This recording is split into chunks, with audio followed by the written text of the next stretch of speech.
بسم اللہ والحمد للہ والصلاة والسلام علی رسول اللہ۔ محترم ناظرین و سامعین اکرام، السلام علیکم ورحمۃ اللہ وبرکاتہ۔ محترم ناظرین اکرام، آج ہم آپ کے سامنے ایک بار پھر ایک نئے ایپیسوڈ کے ساتھ حاضر ہوئے ہیں۔ حضرات اکرامی، میں نے پچھلی ویڈیوز میں سلسلہ وار عقائد کے حوالے سے آپ کے سامنے گفتگو کی تھی۔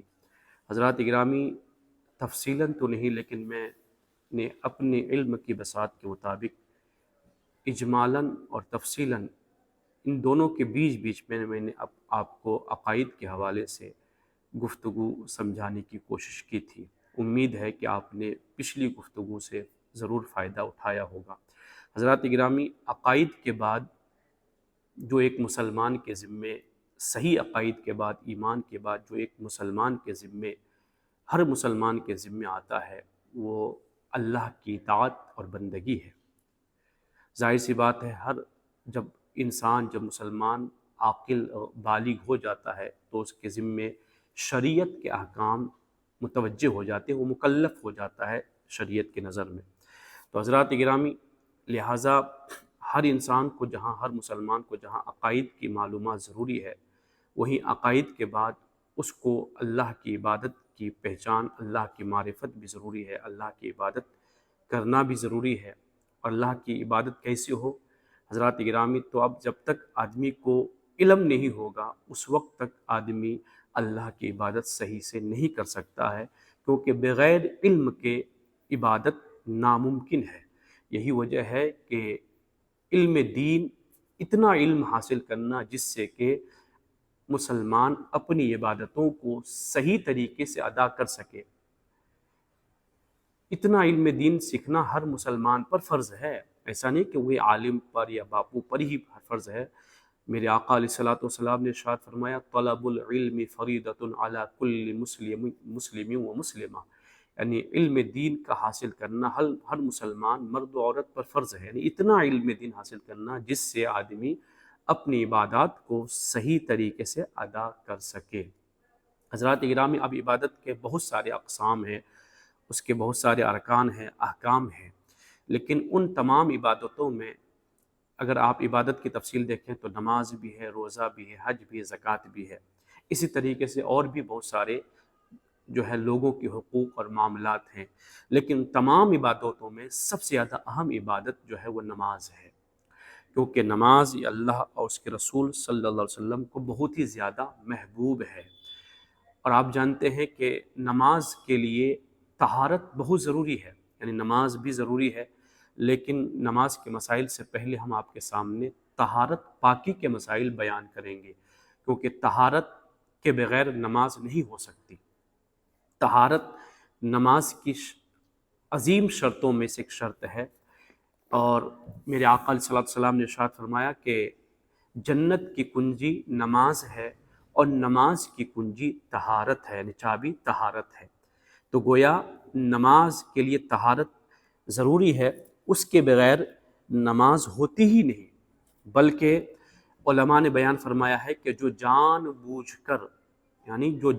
کر بغیر طہارت کے نماز ادا کر لے گا، وہ نعوذ باللہ وہ کافر ہو جائے گا، کیونکہ جان بوجھ کر بغیر پاکی کے، طہارت کے جو نماز ادا کر رہا ہے تو وہ عبادت کی توہین کر رہا ہے، بے ادبی کر رہا ہے، لہٰذا اس کے ایمان کے جانے کا خطرہ ہے۔ لہٰذا طہارت، سب سے پہلے ہم طہارت کے مسائل بیان کریں گے، اور میرے آقا علیہ السلام نے طہارت کے حوالے سے بہت ساری باتیں بیان فرمائیں۔ الطہارۃ نصف الایمان، کہ طہارت ایمان کا آدھا حصہ ہے، نصف ایمان ہے۔ حضرات، تو طہارت جو ہے نا، یہ نماز کے لیے بہت ضروری ہے۔ اب طہارت کے بہت سارے مسائل ہیں کہ آدمی کب پاک ہوتا ہے، کب ناپاک ہوتا ہے، کن چیزوں سے آدمی کس طریقے سے آدمی پھر ان ناپاک چیزوں سے پاک ہوتا ہے۔ لیکن یہاں میں اصلاً طہارت کی دو قسمیں ہوتی ہیں، ایک چھوٹی طہارت اور ایک بڑی طہارت۔ اس چھوٹی طہارت کو طہارت صغریٰ کہتے ہیں، بڑی طہارت کو طہارت کبریٰ کہتے ہیں۔ اور طہارت صغریٰ یعنی چھوٹی طہارت وضو ہے، اور بڑی طہارت یعنی بڑی پاکی وہ غسل ہے۔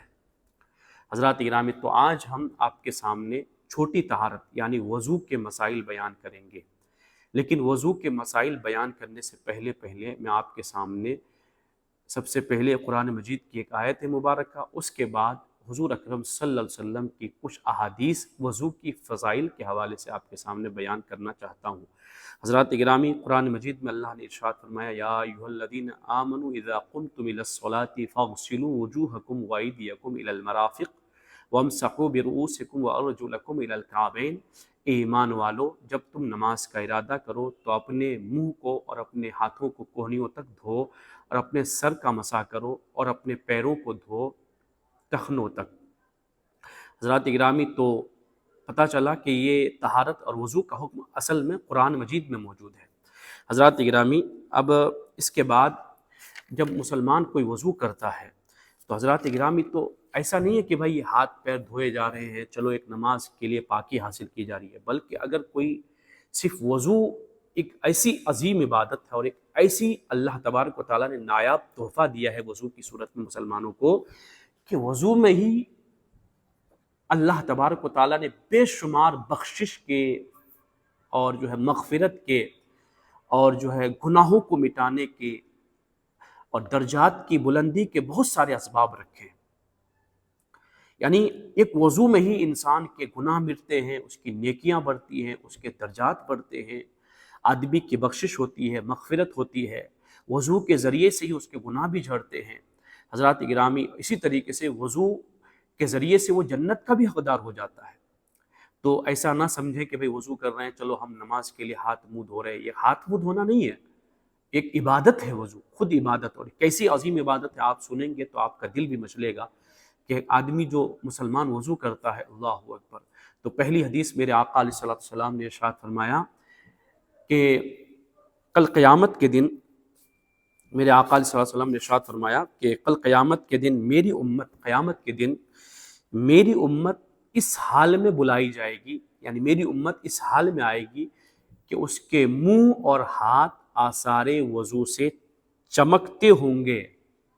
سنیں، یعنی میرے آقا فرما رہے ہیں کہ جب میری امت آئے گی نا، تو جہاں جہاں وضو کا پانی گرا ہوگا، جن اعضاء سے وضو ہوتا ہے، یعنی ہاتھ اور منہ، کہا ان اعضائے وضو کرنے کی وجہ سے یہ اعضاء کل قیامت کے دن چمکدار ہوں گے، چمکتے ہوئے نظر آئیں گے۔ تو میرے آقا نے فرمایا جس سے ہو سکے اپنی چمک زیادہ کر لے، بڑھا لے۔ یعنی میرے آقا فرما رہے ہیں کہ جتنا تم اخلاص کے ساتھ وضو کرو گے، کل قیامت کے دن تمہارے یہ اعضاء اتنے زیادہ چمکیں گے، اللہ اکبر۔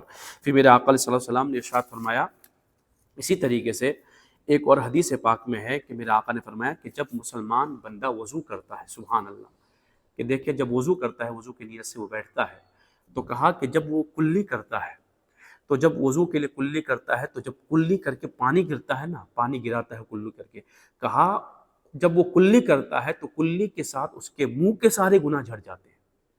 پھر میرے آقا نے فرمایا جب وہ ناک میں پانی چڑھاتا ہے، تو جب وہ پانی نیچے گرتا ہے تو ناک میں جتنے گناہ ہوتے ہیں وہ پانی کے ساتھ ناک کے گناہ بھی جھڑ جاتے ہیں۔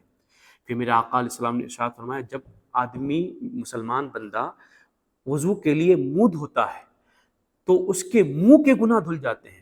میرے آقا نے پھر یہاں تک کہ اس کے پلکوں، یعنی اس کے پلکوں میں جو گناہ ہوتے ہیں اس کے پلکوں سے بھی گناہ جھڑ جاتے ہیں۔ پھر میرے آقا نے فرمایا جب مسلمان بندہ وضو کے لیے ہاتھ دھوتا ہے تو اس کے ہاتھوں کے گناہ جھڑ جاتے ہیں، سبحان اللہ، اس کے ہاتھوں کے گناہ جھڑ جاتے ہیں۔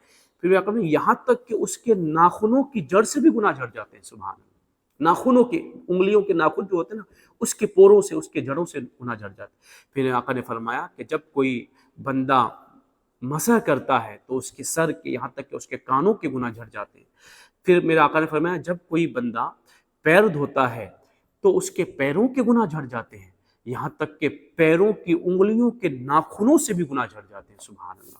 یعنی دیکھیں کہ جب بندہ صرف وضو کر رہا ہے تو وضو میں ہی اس کے چھوٹے چھوٹے گناہ، انسان گناہ ہے نا، گنہگار ہے، گناہ ہو جاتے ہیں، تو وضو سے اس کے پیروں کے گناہ جھڑ رہے ہیں، ہاتھوں کے گناہ جھڑ رہے ہیں، منہ کے زبان کے گناہ جھڑ رہے ہیں، کتنی بڑی بات ہے۔ پھر میرے آقا نے فرمایا پھر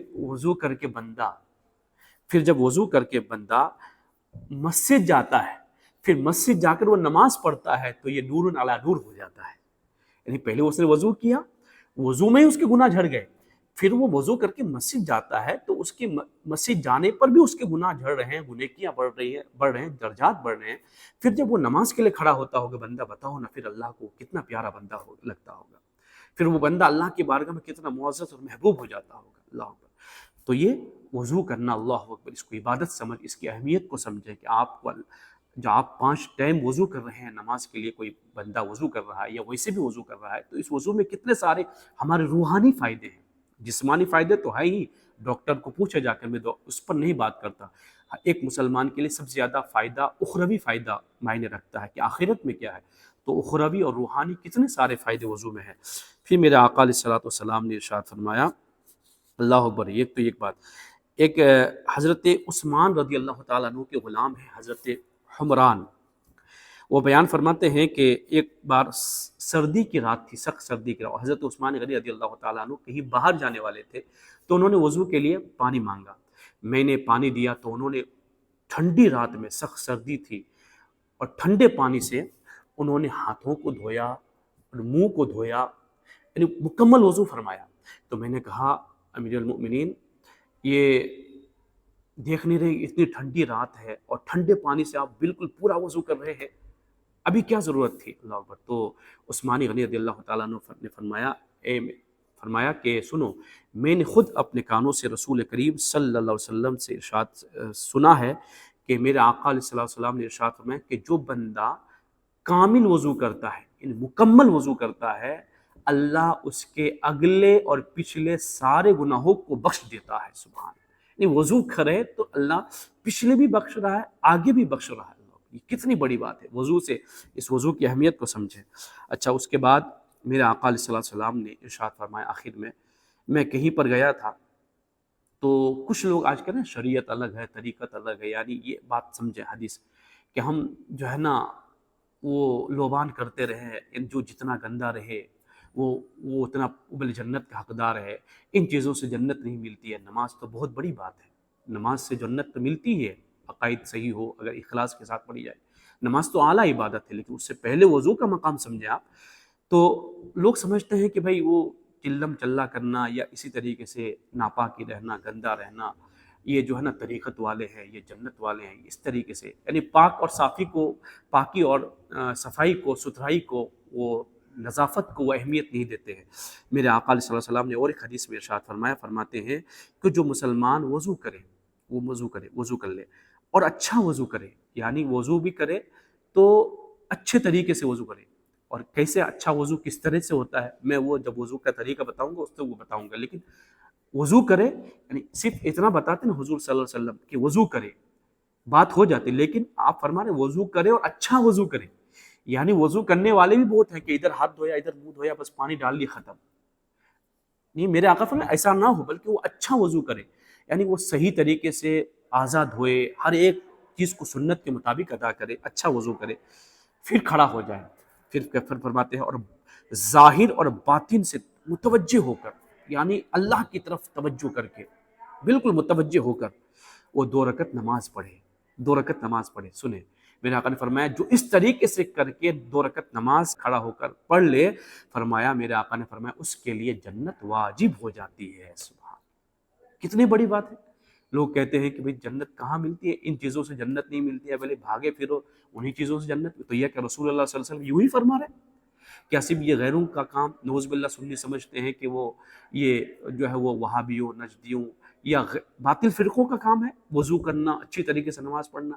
کہ یہ حدیث ہمارے لیے نہیں ہے؟ کہ جنت انہی کے لیے ہے؟ ہاں، جنت تو حقیقت میں ہمارے لیے ہے. جن کے عقیدے صحیح ہیں، ایمان صحیح ہے، پھر وہ عمل کی طرف آئے تو جنت ان کے لیے ہے.